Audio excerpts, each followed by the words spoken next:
You see again the Mass and Craft, the Queen of African Culture, and today I am live in Iheakpu Awka. The Mass and Craft is a global database where our history and culture is being discussed and showcased. A platform whereby will allow the community to tell their history themselves, how original their history is themselves. Unlike the other time, they will allow the white people to tell the history, which is not suit the originality of our history. We allow them to distort our history and tell the way that favor them. So guys, today I'm live in Iheakpu Awka to tell you the great history of the Iheakpu Awka people. What make them unique and what made their culture unique and what made them to stand out among other people. So guys, I am live in Iheakpu Awka. When you say Iheakpu Awka, yes, I am here live with the elders, our fathers, our grandfathers from Iheakpu Awka to tell you the great history of the Iheakpu Awka people. So guys, the only thing you can do to support this platform is to subscribe, follow my platform so that we'll build this platform together where we'll have the originality of our history so that we don't allow people to tell our history by themselves. So guys, let's go there so that we can tell the history of Iheakpu Awka people. As you can see, I am live in Iheakpu Awka. Yeah! When you talk about Iheakpu Awka, they are known with rich culture that makes them very unique. So, I don't know.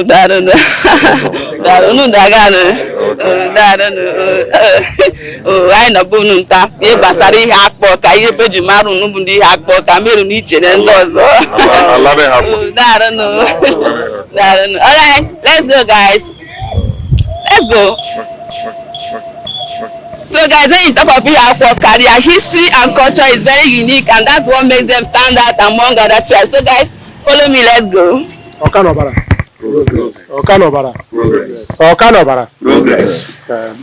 Igwe so wara jin ma wona nga biar bai ndago gobo yem ja gacha mi bu gacha ga lo nyeji ko maro ori woro na ga nyelile adam ya okano bara biko na Igwe His Royal Highness Igwe Gracious C. Eze, I know be Savior.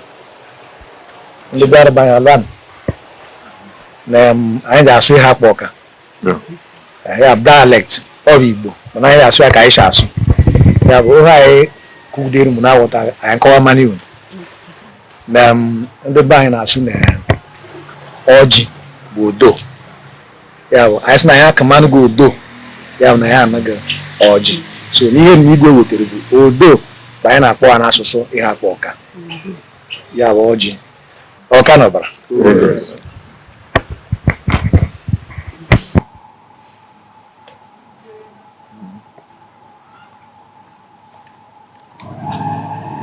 Wow.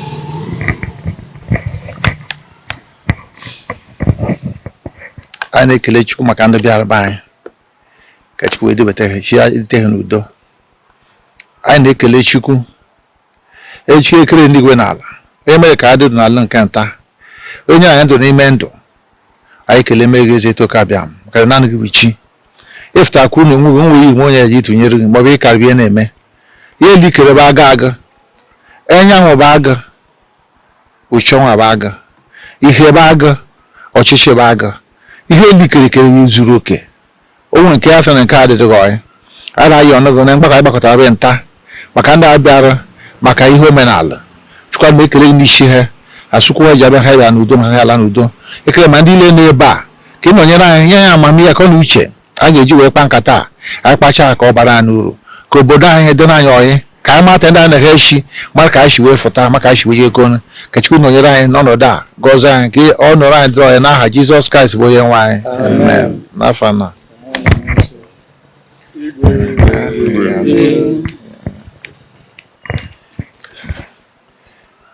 Today I'm with my grandfathers, fathers from Iheakpu Awka.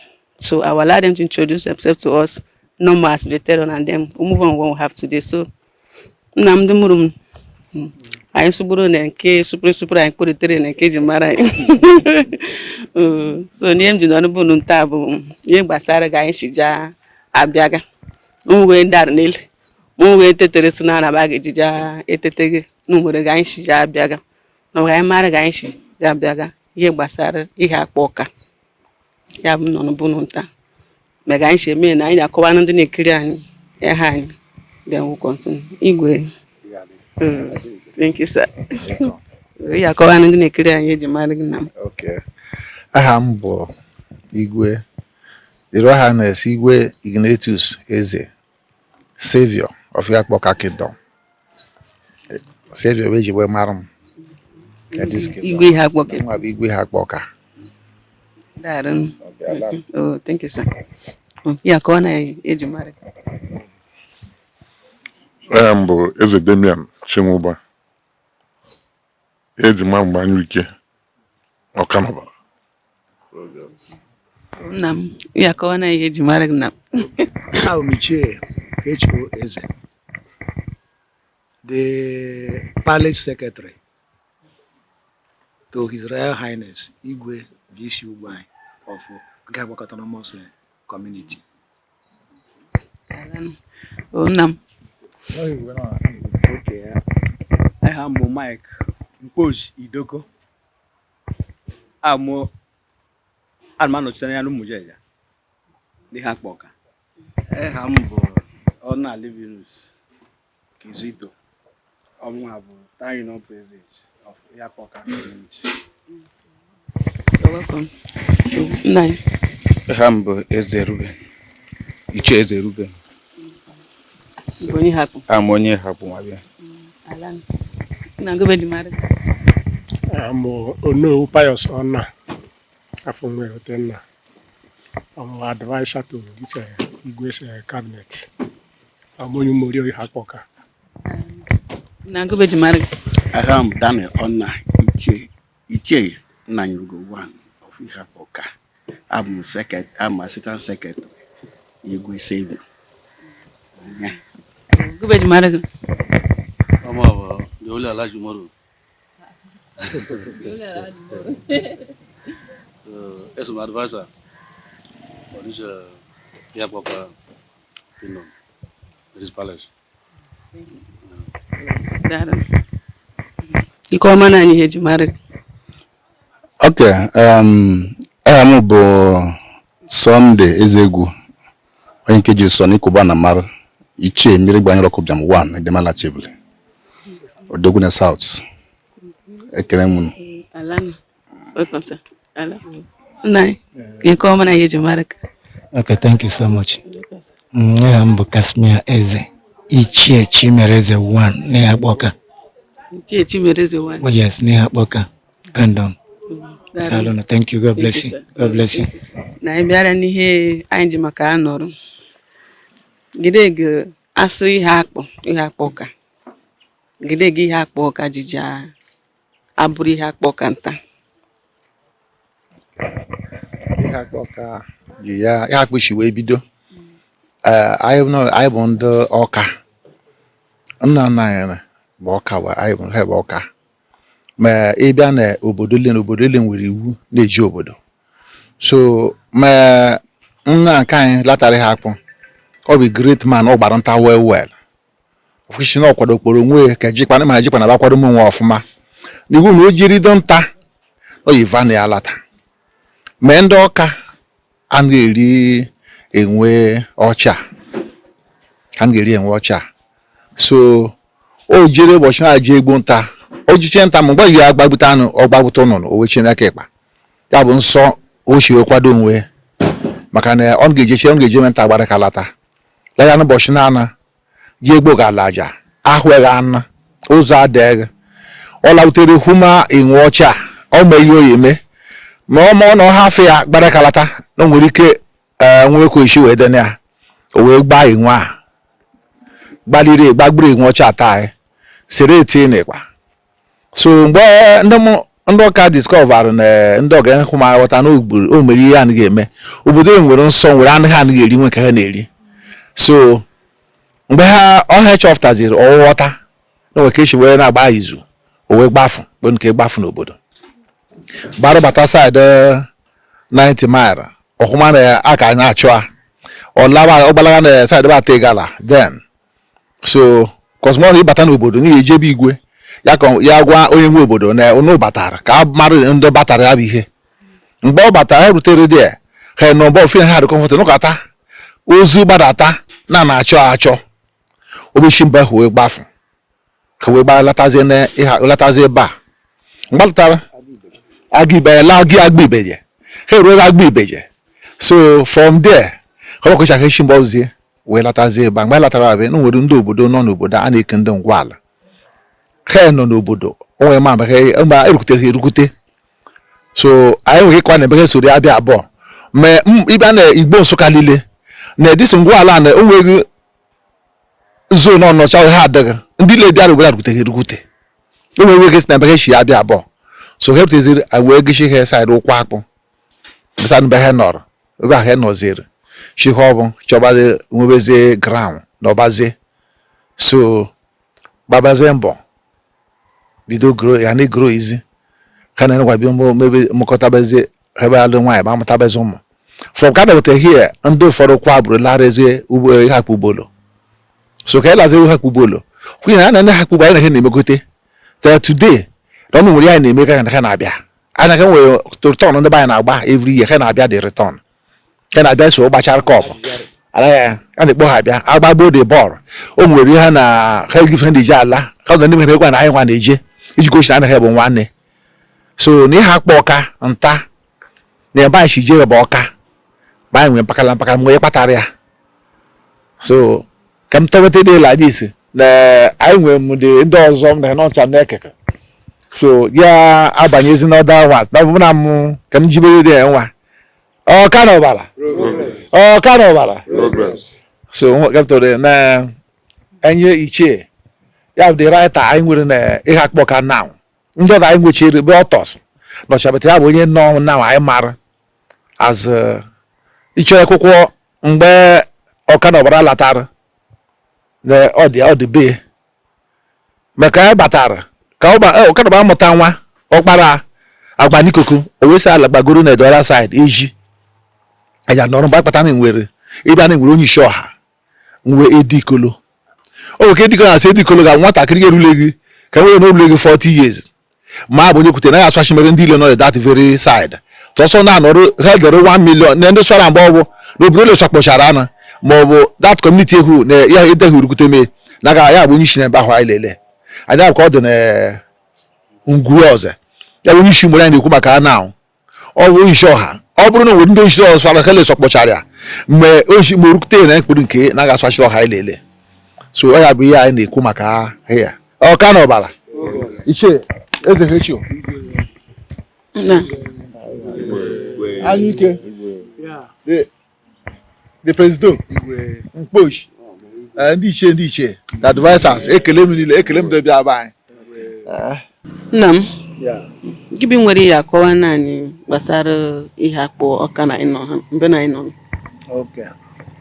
iji gbakonye n'ihe igwe kwuru na nke mbụ bụ ka m bido na eha maka na ọnwa anaghị egbe ya Iheakpu Awka ije na Igbo language na Iheakpu is Iheakpu Iheakpu but ije n'Awka na ọ bụghị OKA which is Igbo kama na ọ bụ AWKA so na the question bụ ọ bụ gịnị kpatara na ọ bụghị OKA na ọ ga-abụ AWKA Awka so that Awka bụ a bridge is a bridge o nwere ihe o linkere ihe eji wee hafụ ya AKWA bụ to show ebe anyị si wee bịa ya bụ Awka nke dị na Anambra steeti Awka dị na Anambra steeti Awka nke Anambra bụ iji gosi na ọ bụ Awka Anambra steeti not Enugu steeti so ya bụ the reason nke bụ na anyị na-adị careful as ndị Iheakpu Awka because na ide Iheakpu Awka na offices a na-eteke azụ onye Anambra unless igwe ahụ sịga na AWKA abụghị from Anambra n'ọwa ebe a so and ihe kpatara ya bụ etu igochi wee kwu na nna anyị bụ Awka na ọbara ya bụ nna Iheakpu Awka Ọkanọbara ma nwanne nwoke bụ Mkpakode. These are two brothers, the same father and the same mother. Ọkanọbara na Mkpakode. Then Ọkanọbara ọ na-ekwu maka na ọ bụrụ onye nta maọbụ hunter si na Anambra si ebe ahụ because of na egburu enwe. Ije jụọ onye Ọka today na nsọ ha eri enwe ma today ask onye Ọka lile hule chi today na ha ga-eri enwe. Irie enwe that place you are in trouble. So mara nwa ahụ egbuziri bụ ihe buteziri problem. Achọzịa igbue Ọkanọbara because of that. Ọgbafu ya bụ the migration. Oshi ebe ahụ gbafu lata 9th mile, shi 9th mile later and obido savụba ata of Igala with his family. So nọkọta na nke achịgara ihe a na-ekwu they take some years. Ọ bụrụ na ọ na-ede ọfọ ọ bụrụ like that it only take years. So onwe disagreement with ata of Igala ya bụ emetere oshukomere ebe ahụ migrate eto agwa ibeje Enugu Ezike. If you go to Enugu Ezike na ndị ha akpọ ka bi ebe ahụ ya bụ the reason anyị nwere ụmụnna there ha na-alata ma onye isi ruo ha onye isi yes mana ụmụ ya na ụmụ ya anyị nwere land there because of ihe a na-ekwu. The same thing ebe a na-akpọ isi ala n'Enugu Ezike ndị ha akpọ ka n'ebe ahụ and all that migration be evitere. So it is from that Agwibeje Osheba Latazia this place. Map anyị ime ya akwụkwọ anyị ahụ the map of him na agwa all the clearly written the movement hence are documented ebe. So oge ha lataziri ebe ya na nwanne nwoke. Ọ bụrụ na enwere ebe a na-akpọ Ngwala enwe few people that are already there. Yes, just a few posts here. Have meet in that. Hey, one mag, Ebana Hijir, but they are already here. He will nozzle with them. Ya patara na ina kpohe Ngwala. Ngwala. Under Ngwala, because nehe nobano before Ọkanọbara na Mkpakode lata, I will not have the eldest. He will have the eldest. Ọ bụrụ na ezuru n'ihe akpụ nwere ike iwere ọjị gọọmọ ọhọ mehe nọ. Anyị na-enwe many ceremony na central place. Oles ma ọ bụ na onye shi ebe ahụ nọ bụ na iwere ọjị gọọmọ ọhọ. Igwe nwere ike iwere ọjị gọọmọ ọhọ ma ndị ahụ nọrọ ebe anyị na-eme something central.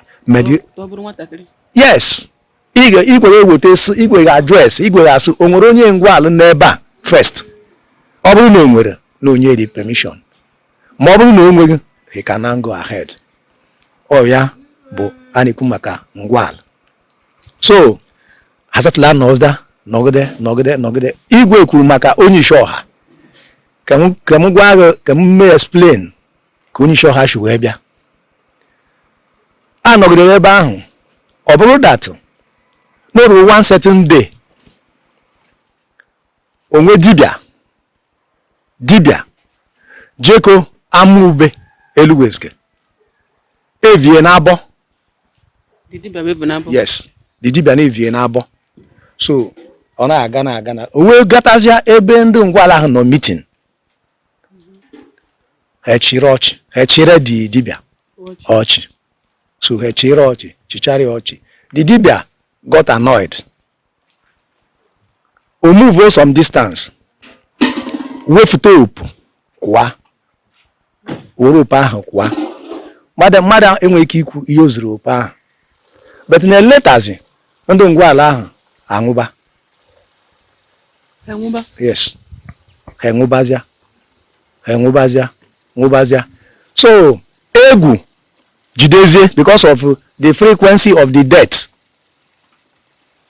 Ndị ghọtaziri woziri egwu wee gbafu from that land wee gbalaga na village a na-akpọ Umorio for protection.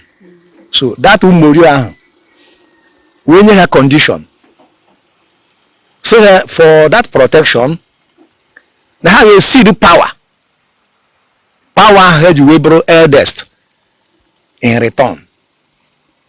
So out of fear and that power we see there to that village Umorio. Umorio the largest in population in Iheakpu Awka in village circle.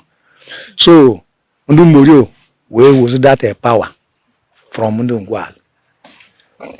Ya mere na seat of government in Iheakpu Awka bụ n'Umorio. Mana na history anyị gosiri na ọ bụ Ngwal bụ the eldest. Mana the seat of government bụ n'Umorio because of ihe amụkọna bịa mere. Ya kpatara igwe na-ekwu maka onye isi ọha.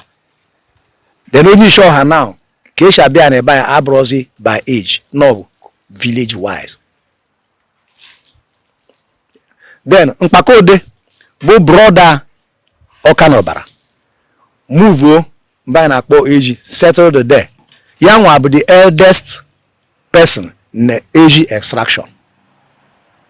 Irukwe ebe ahụ na enwere 6 villages na age. Nwesi villages na Engu.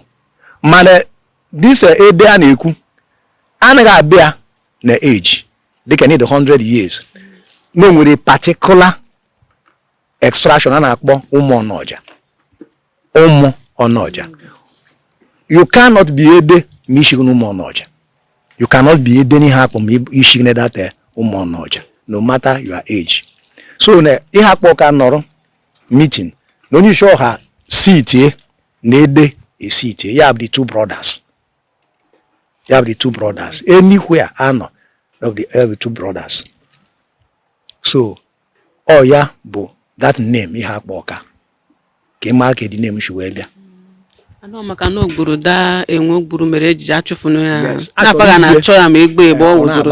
Na-agbazi ọsọ. So ka ha lataziri ebe a.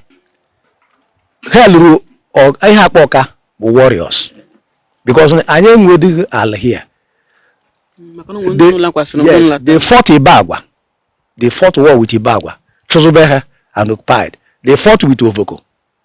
They fought with Uhunowere. They fought with Obukpa. They fought with Onicheluweske. You have the expansion. Ya metere na ịbịa na Iheakpu Awka anyị enweghị much land compared to other communities. Like Ibagwa ị na-ele anya na-enwere ike eke Ibagwa into two, half of it nwere ike had bigger than Iheakpu Awka because we were just fighting wars to get a place. Yes, so that is exactly what happened. Ya bụ the name Iheakpu. University of Nigeria Nsukka ị na-ele anya onye ọka nwe ebe ahụ na-ebute eli here ma ha chọọ.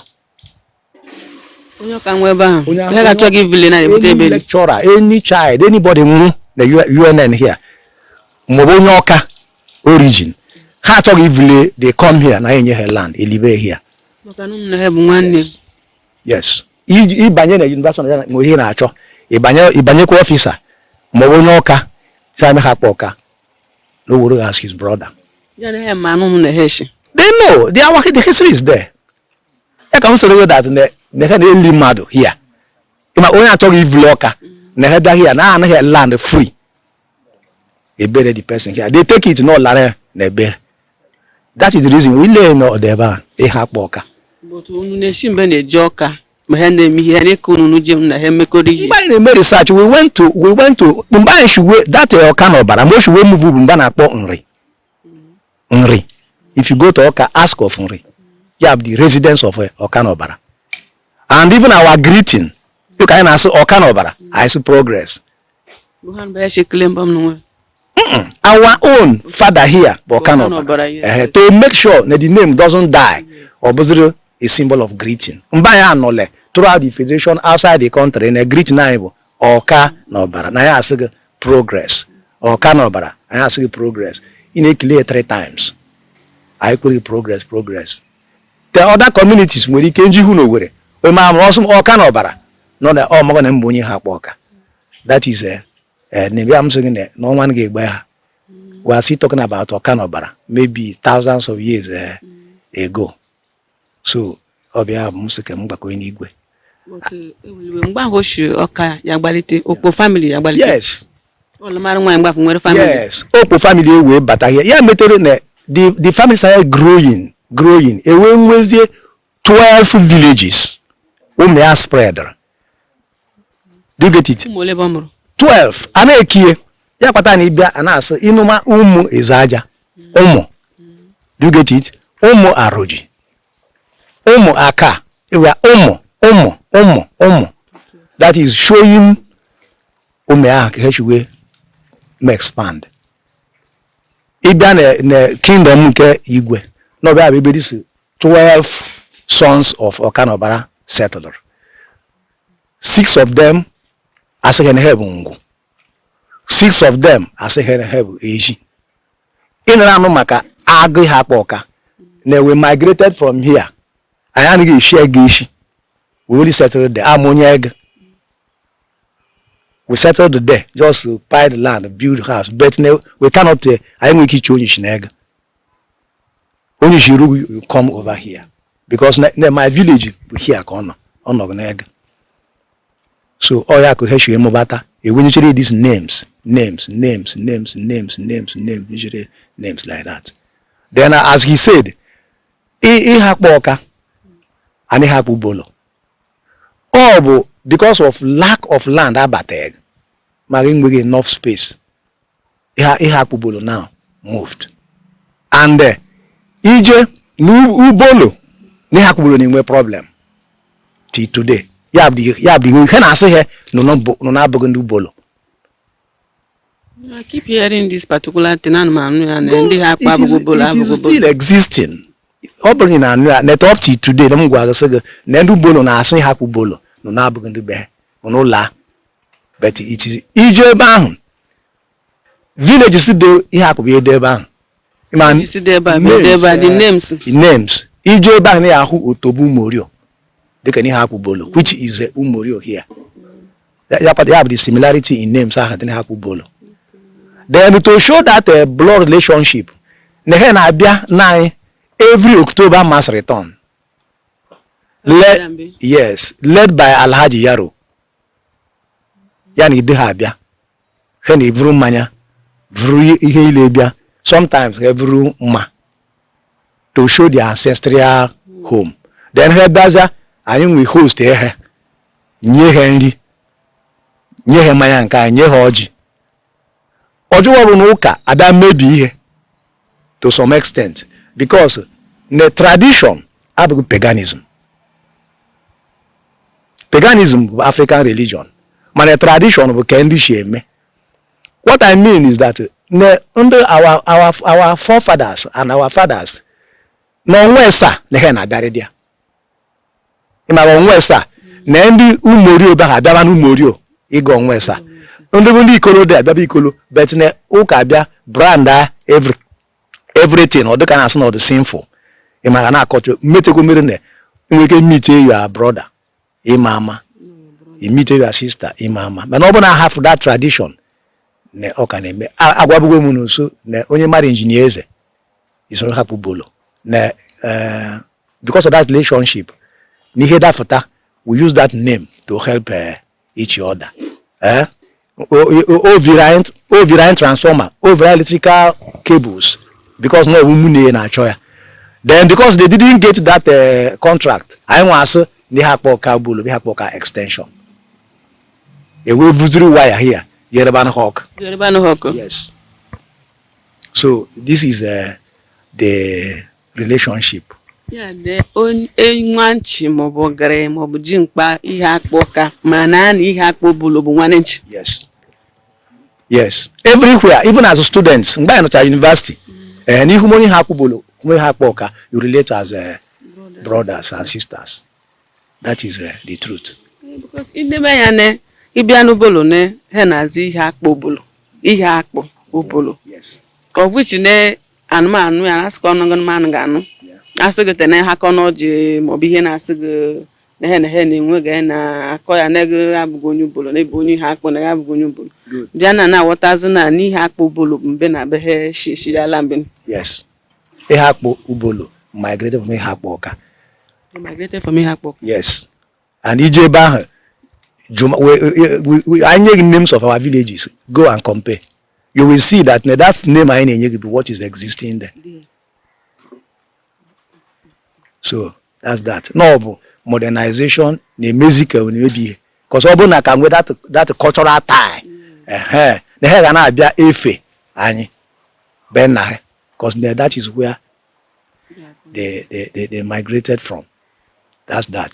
So ịbịa ihe ọzọ dịka na akwụkwọ a ihe m na-ekwu the documented documented ma agụba ifụrụ ihe a at the back page ihe a bụ effigy n'oyibo ịbịa n'Igbo na ihe anyị na-akpọ ya bụ ndị onye isi arụ anyị ma anwụchara anwụ like watch ihe a very well ifụ na nke a bụ the tallest otu ọ nọ here bụ ka ha swagara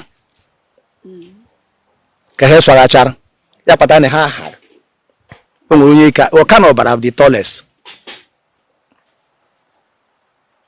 ya bụ arụa ije ebe onye isi arụa na ahụ ka ọ nọ ụtụtụ ọbịa fee ya techin ha ọjị kechere ha kpechere ekpere n'ụzọ nke ya bụ anyị ji wee made cover page na-eweliwe m na ese gasho o nwere nsị m juma mgbe afọ gị nere o shiri ọka ya lata ndị fọla kwasịrị mgbe ndị fọla kwasịrị onwe gị a na ha weta shokongbo ha enwedịghị they just ịmaghọ dịka ha gbakọ ọsọ ndụ bịa the small group ahụ nnabata ha na ha ga-anọ ya ọ dịkwa nso ya ngwaala ba na-ekere ha nabata ha na ha ga-anọ even like o nwere ihe onye a kwuru okwu dịka mgbe hụlata onwere ihe eji wee bata o nwere ihe anyị na worship de ọnụ ala ọka dị today ọnụ ala yes ọnụ ala ọka dị n'otoba ahụ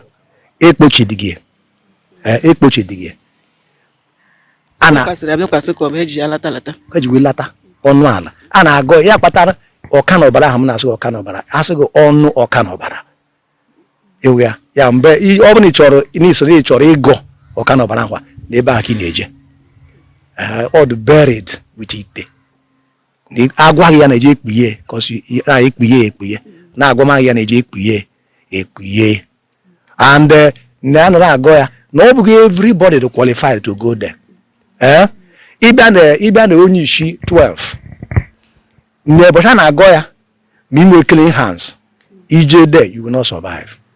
He participate ụbọchị agọrọ ya you will not live after 1 year maka ya kpatara ndị na-eje na the few ya bụ data ọnụ ala ya bụ shrine na anyị hụrụ nna anyị ahụ wetere anọ ka dị meta onye na-eje na-abịa mara na ị nwere pure heart. So that's that. So ihe dị na obodo niile ịhụrụ nọ n'ala Igbo nwere ebe echi ya bịa tena ọka hụrụ nwe ha ebe echi balata nọ n'ọka te ndị ha kpụbara nwe lade ndị bolo nwe ebe echi wee lata ọ kata ha sị ndị ha kpọka nwe ha kpụbara n'ụlọ anụ echi be ha kama ha ma na ebe echi wee lata so every onwe obodo ga-enwe ebe echi wee bịa ibe agwa ya ka shiri n'ike wee lata o wee fu nwere mmehie mere n'ibe a n'ike anyị jere igwe bụ akpọrọ ma anyị jere the festival there ọ kpọrọ akpa anyị jere so eluigwe ezike pọtọ nshi gara wee bịa o nwege esi na ọha nwee ala Igbo like ndị ọfọrọ ọha sị na ụlọ anụ ishi mbe ya bụ dị ọzọ eke wee kume ma ndị mmiri na akọ ọhụrụ dị na everybody nwere ebe echi wee bịa so na abụ kere that issue ya wa nshi wee dị na ilele ali mmadụ ile bịara abịa